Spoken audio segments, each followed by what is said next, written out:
Are you serious? Are you serious? Okay, so we had this one 19-year-old teenager who was in Brussels, Belgium at this explosion. You say, well, there was a lot of folks. As a matter of fact, folks, 31 people are dead and 300 people are missing. And I forgot how many Americans were injured in this explosion. These explosions, I should say, at the airport and at the metro train station. And several Americans are missing. And I mean, this is a huge story. I mean, we got to do more than dance the tango right now. We got Americans injured. We got probably have Americans dead. We're not sure. We have that. The names haven't been released yet. We know we have Americans missing, and there's some serious things going on. But let's talk about this 19-year-old young man by the name of Mason Wells. He was at the 2013 Boston Marathon bombing. He was there when that happened. All right. He was also in Paris, France when that attack happened. And now he's in Brussels, Belgium when this happens. And he's even been injured in this one. But he's going to be okay. I mean, this is an American teenage missionary.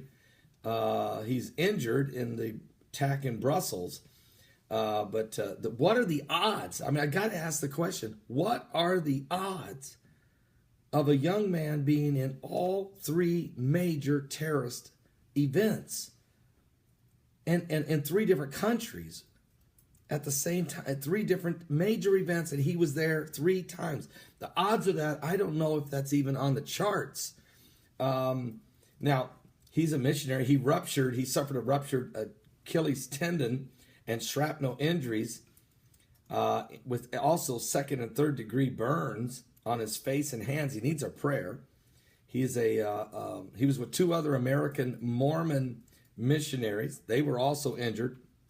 Mason's parents say they spoke to their son. They're optimistic he'll make a full recovery. I think the Boston Marathon experience helped him to stay calm. This is the 3rd time, sadly, in our society that we have a connection to a bomb blast. We live in a very dangerous world, and not everyone is kind and loving. But he said, the way we get back on our feet after something like this happens is a true test of character.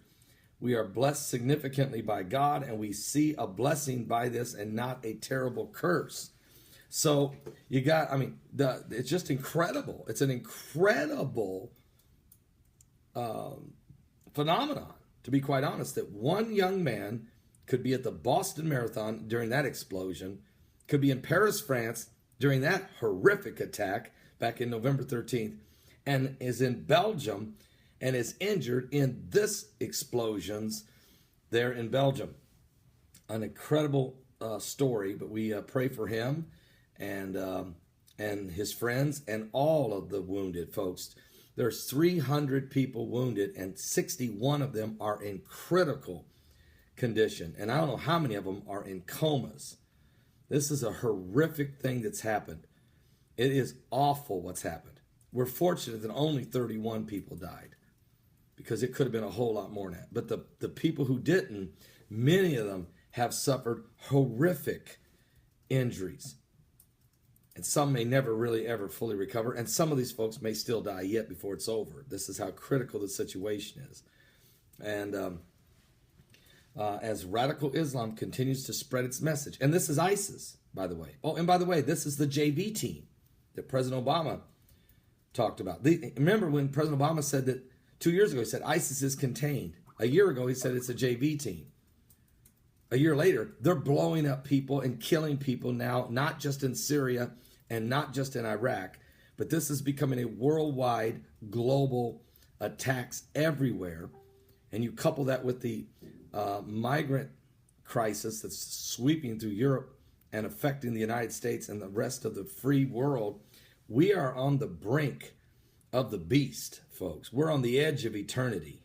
This is the apocalyptic hour. Something biblical is going on with the signs of the second coming of Christ.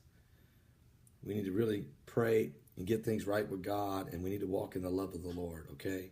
Because we're running out of time. Jesus is coming soon. Are you saved? Are you saved? Are you ready? Accept Jesus Christ into your heart. Time is running out.